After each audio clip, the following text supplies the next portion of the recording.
Next chapter के अंतर्गत आप जो टॉपिक पढ़ने जा रहे हैं उसका नाम है इंटरनल एनर्जी और प्रेशर वॉल्यूम वर्क रिलेशनशिप।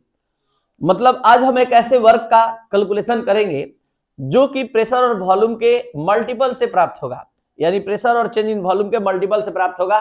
तो सारा कॉन्सेप्ट आज के क्लास में मिलने वाला है। स्टार्ट करते हैं। इंटरनल एनर्जी, नाम से यह स्पष्ट है कि इंटरनल एनर्जी कौन सी एनर्जी होनी चाहिए, वो एनर्जी जो किसी भी ऑब्जेक्ट में, किसी भी सिस्टम में स्टोर्ड होती है, यानी the energy stored in a system is called internal energy.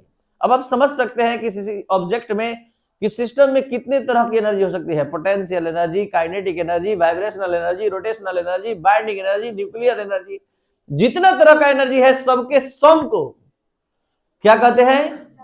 Internal energy. ठीक है, तो इंटरनल एनर्जी क्या है, ध्यान दिया जाए।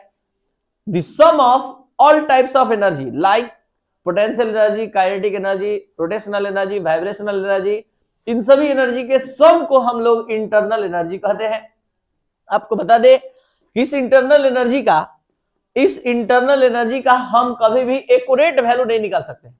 ये internal energy mass dependent property, amount of substance dependent होती है। अपने सोचिए, जब सिस्टम छोटा सा होगा, थोड़ा सा होगा, तो निश्चित है उसके अंदर स्टोर्ड एनर्जी कम होगी। जब ज्यादा मटेरियल होगा तो उसके अंदर स्टोर्ड एनर्जी क्या होगी? अधिक होगी। तो ये क्या हो सकता है? ये एक्सटेंसिव प्रॉपर्टी हो सकता है, ये इंटेंसिव नहीं हो सकता, एक्सटेंसिव। यानी कि इंटरनल एनर्जी जो होगा mass dependent, amount of substance dependent होगा।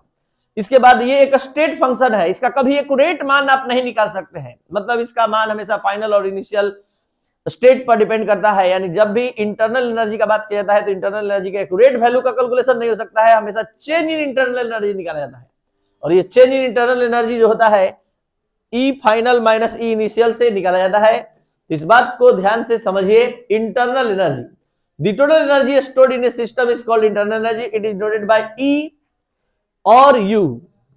ठीक है, it is an extensive property, it is a state function, the value may be sum of potential energy, kinetic energy, nuclear energy, rotational energy, bond energy, etc. The absolute value of internal energy can not be calculated, जो हमने बताया, जो कभी भी संभव नहीं है। इसलिए हमेशा चेंज इन इंटरनल एनर्जी का बात किया जाता है। और चेंज इन इंटरनल एनर्जी बराबर क्या होता है? EF minus EI।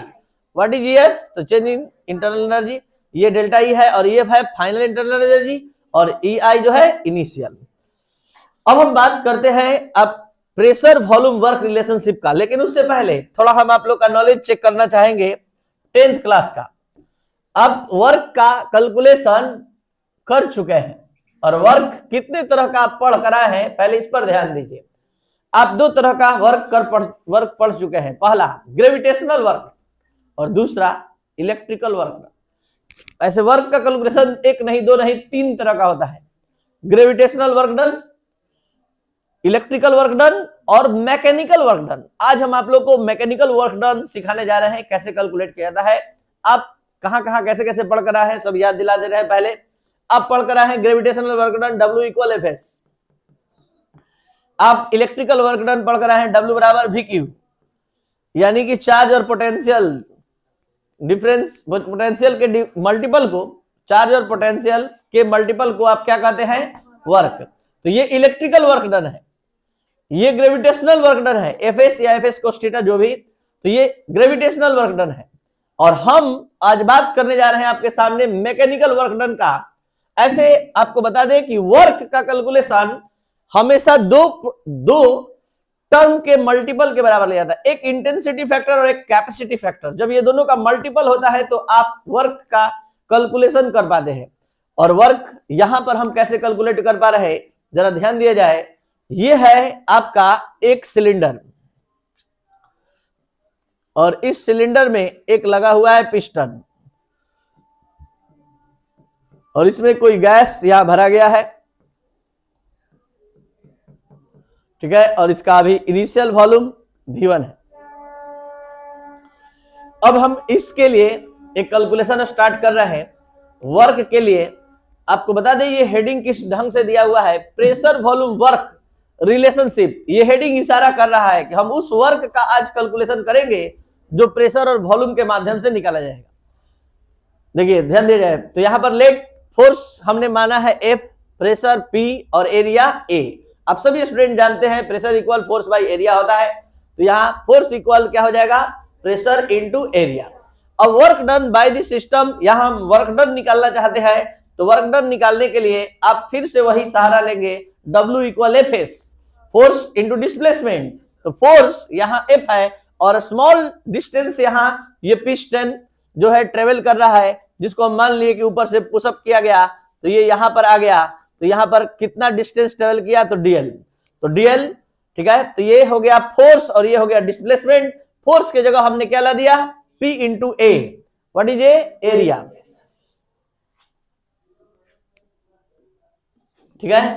तो यहां पर ए एरिया है, एरिया को किसी से कैपिटल ए लिखते हैं, स्मॉल ए, कैपिटल ए लिखते हैं, तो कैपिटल ही लिया जाए। तो यहाँ ए, तो यहां पर भी ए, तो ए और डीएल का मल्टीपल क्या हो गया, डीवी। ये आपको अलग से पता है कि मीटर स्क्वायर इंटू मीटर, तो ये क्या हो जाएगा, मीटर क्यूब, ठीक है। तो यहाँ length into length square into length equal क्या हो जाता है, एल क्यू, और आप इसको वॉल्यूम कहने लगते हैं। तो जब एरिया में लेंथ से मल्टीप्लाई होगा तो किस में बदल जाएगा, वॉल्यूम में।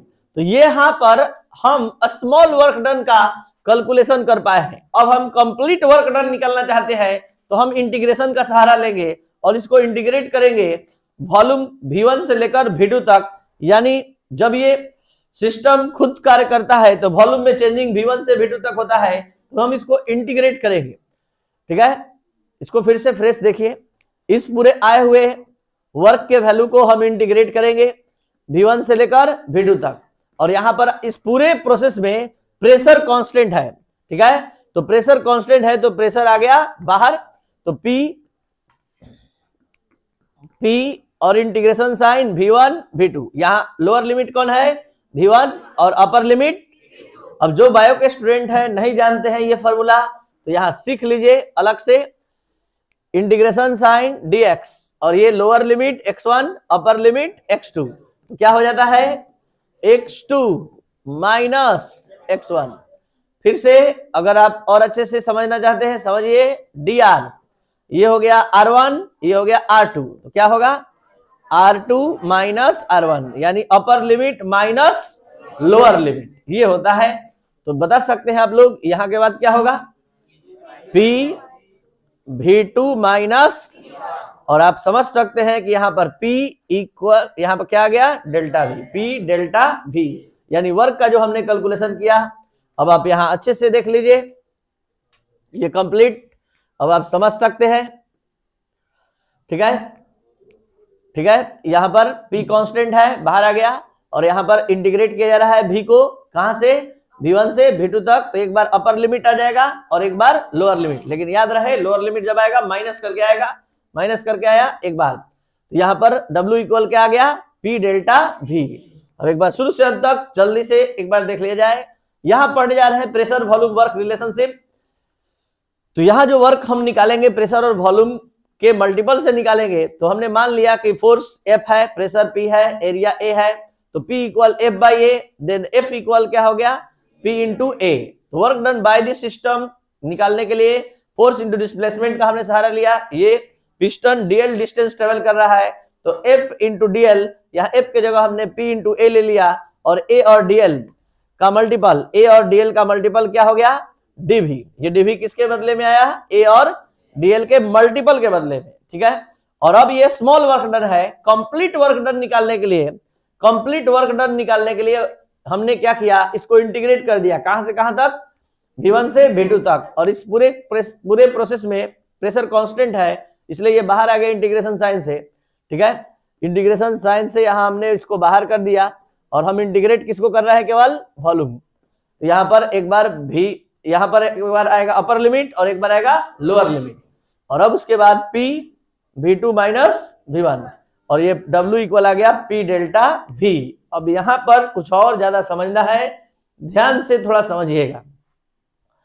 अगर हम यहां पर work done by the system का बात करेंगे, एक होता है work done by the system और एक होता है work done on the system.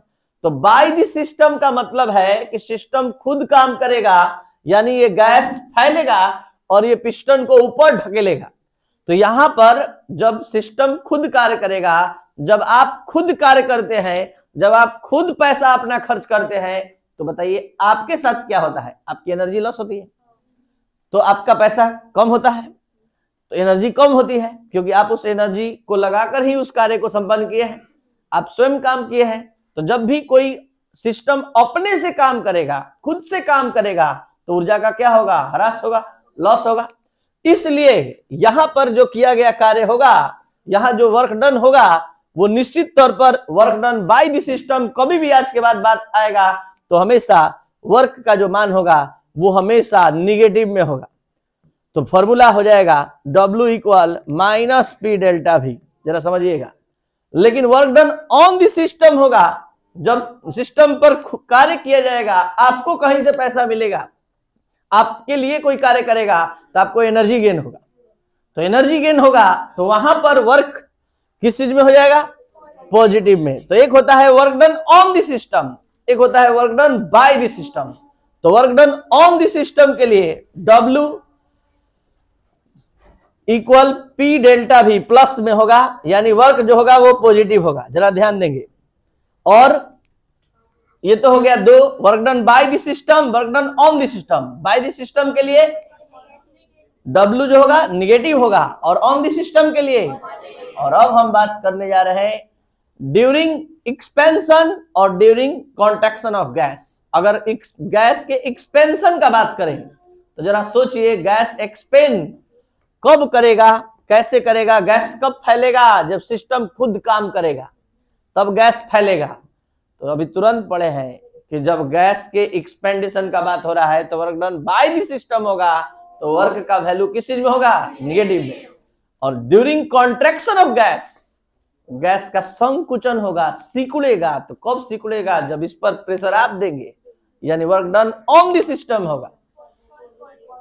पूरा बात आप अच्छे से समझ चुके होंगे, तो अब आप यहां ध्यान से समझ सकते हैं। चारों केस समझने का कैपेसिटी आप में हम भर चुके हैं। देख सकते हैं work done by the system W equal negative, work done on the system W equal positive, work done during expansion of gas negative, work done by the contraction, work done during